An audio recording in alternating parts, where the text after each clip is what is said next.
Where's your pumpkin?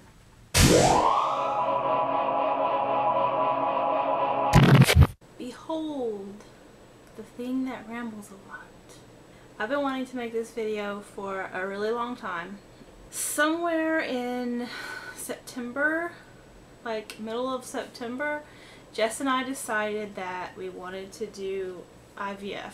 I guess it was because of, you know, it's been costing us thousands of dollars in IUIs, and it was time to see an RE anyway. So we went ahead and scheduled an appointment to see the RE and talk about IVF. Our first appointment was October 8th, and had plenty of time to get my paperwork together, and of course I didn't, because I'm a procrastinator. Felt really bad because the thing I hadn't done, because I thought they did it by themselves. I didn't get my records from my other doctor's office in on time. So that's the only thing that I screwed up. But so the initial meeting went really well. He was really straightforward and seemed like someone I could talk to, unlike my other doctor. Because like I felt like when I asked him questions, he didn't really treat me like I'm stupid, but I don't know, I can't explain it. Like, he'd never heard of half of the things I've said. So and this RE told me that it's probably because it's not his specialty. It's not what he does all the time like he does. My favorite thing about him was his honesty about things. Like, he said, you're spending all this money on sperm and you shouldn't be messing around with the procedures and everything. And I don't know, he understood my problems, you know, like the money situation at least. So that was really cool. I'm actually have my blog up because I don't remember everything that I said that happened.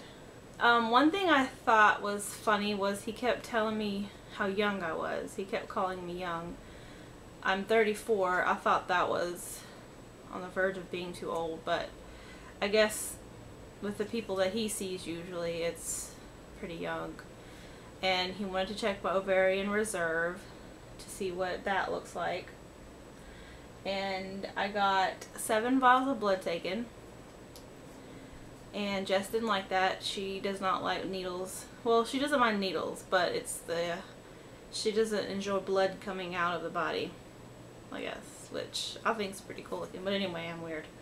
I got an ultrasound that day, and he checked everything, and I think that was day 9 of the cycle before, or this last cycle, whatever. It was day 9, and he said everything looked perfect to where it's at that point, and he wanted to do an SHG, and it got really confusing because I kept thinking when he said we're going to work on this cycle, he meant the one coming up instead of, I don't know, I was really confused. And I guess it was because I didn't realize that when the cycle starts you take birth control and then you take the other medicine and injectables. I didn't put all that together. So finally I understood it, which was good.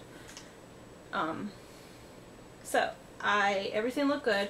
I did the SHG, which was the most painful experience of my life so far, which is strange because everyone else says the HSG hurts more than the SHG, but that didn't hurt at all for me. I don't know if it was the person doing it or the fact that I didn't have Jess with me at the SHG and I was more tense.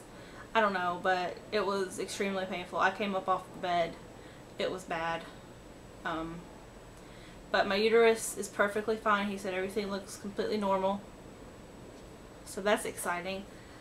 So far, at this point, no one had told me anything that's wrong with me that I need to worry about.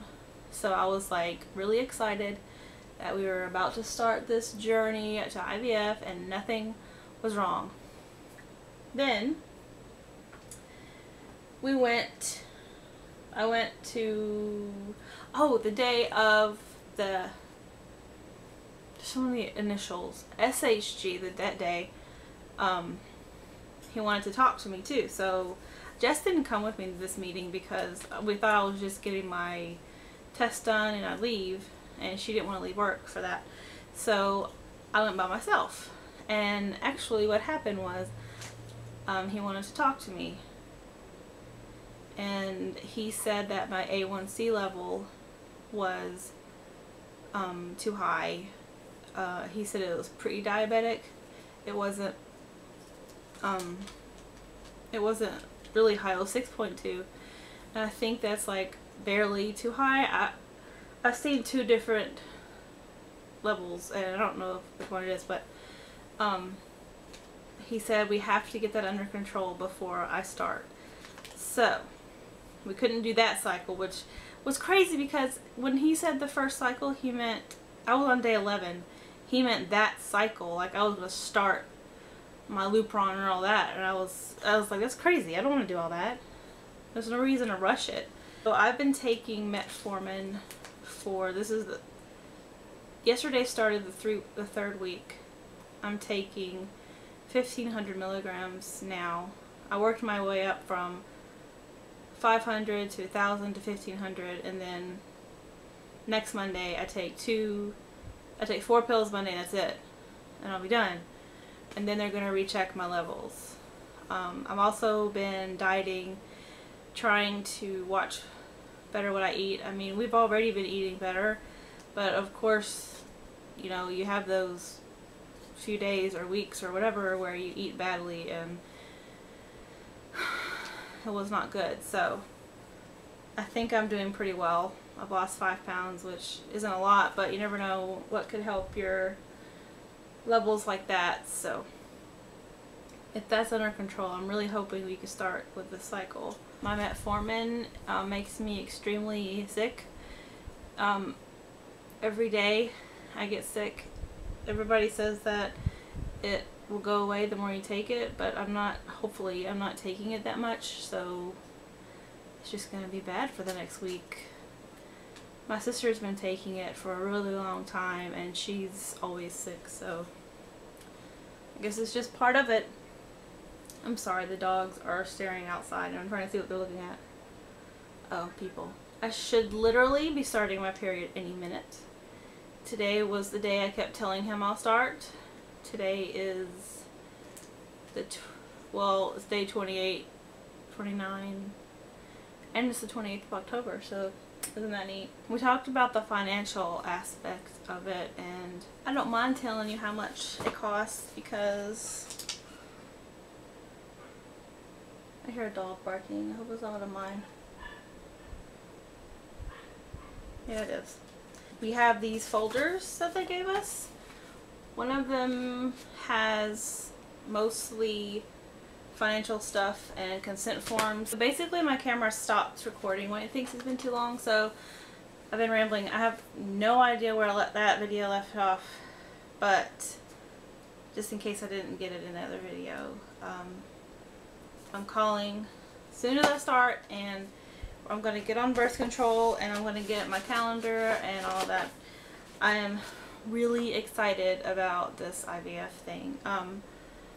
I know it's going to be painful, and there's a lot of shots, and there's lots of bloating and fatigue, and it's just basically going to be hell for a while, but I'm still really excited about all of this. Jess is really excited too. When we decided finally to do IVF, it's like all of, I don't know if this is ironic or what, but all of the worrying and pressure was released because I didn't have to worry about things like timing and OPKs and IUIs and is he going to do it right and all this stuff.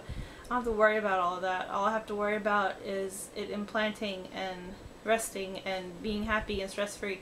That's all I need to worry about, and I'm really happy.